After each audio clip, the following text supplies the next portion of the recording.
మరి ఆయన 10వ తరగతి వరకు పూర్తి చేసుకుని ఇంటర్మీడియట్ వరకు భీమవరం నందు డిఎన్ఆర్ కళాశాలలో చేరి దేవుని ప్రత్యక్ష దర్శనము ద్వారా పరిచర్య కొరకు పిలువబడి నాటి నుండి నేటి వరకు ఇస్సాకు క్రమముగా ఎదిగినట్లు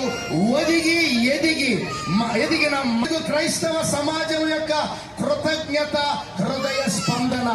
ఎందరూ అనేకులను యేసయ్య వైపు త్రిప్పెదరు, వారు ఆకాశమందు జ్యోతుల వలె ప్రకాశించెదరు అన్న వాక్యమును నెరవేర్చుచున్న ఘనుడు, యోధుడు, యోగ్యుడు మా జ్యోతిరాజ్ అన్న 35 సంవత్సరాల క్రితం ప్రారంభించబడిన జ్యోతి బ్రదర్స్ టీమ్ ప్రపంచ తెలుగు క్రైస్తవ లోకానికి అనగా సుమధుర సంగీత సునాదాలకు, నీవు విధేయతకు, క్రమశిక్షణకు, పవిత్రతకు, శ్రమపడుటకు, పరిచర్యకు, దాతృత్వానికి, ప్రేమకు, ప్రోత్సాహానికి మరియు ఆశీర్వాదములకు నిజమైన నిదర్శన నిలువుటద్దం.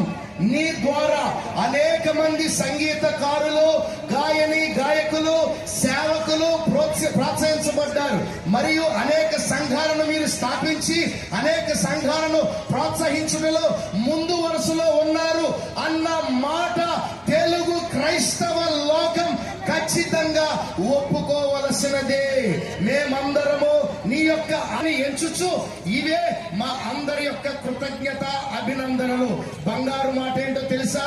సునీత జ్యోతిరాజు గారు, మీకు దేవుడిచ్చిన సాటి అయిన సహాయముగా మీరు ఎంత ఘనమైన పరిచర్య జరిగించుటకు మొదట దేవుని కృప కాగా, ఆ మీదట తల్లిదండ్రుల యొక్క ప్రార్థనా బలము, ప్రాముఖ్యముగా మీరు మా అన్నను అనగా జ్యోతిరాజమ్మ గారికి చెప్తున్నాం, మా అన్నను వెన్నంటి ఇటు పరిచర్యలోను అటు కుటుంబ బాధ్యతలోను యవనులకు యోసేపు వలె, నాయకత్వానికి మోషే వలె, విధేయతకు ఇస్సాకు వలె, వాక్య పరిచర్యలో పౌలు వలె వాడబడాలని మనసారా కోరి ప్రార్థించుతున్నాం. దేవునికి మహిమ కలుగునుగాక. 2 చేతులు పైకెత్తి గట్టిగా. సమస్త మహిమ ఘనత ప్రభావం యేసయ్యకు మాత్రమే కలుగునుగాక. Thank you. We love you అన్న, we love you. లెజెండ్ అంతే.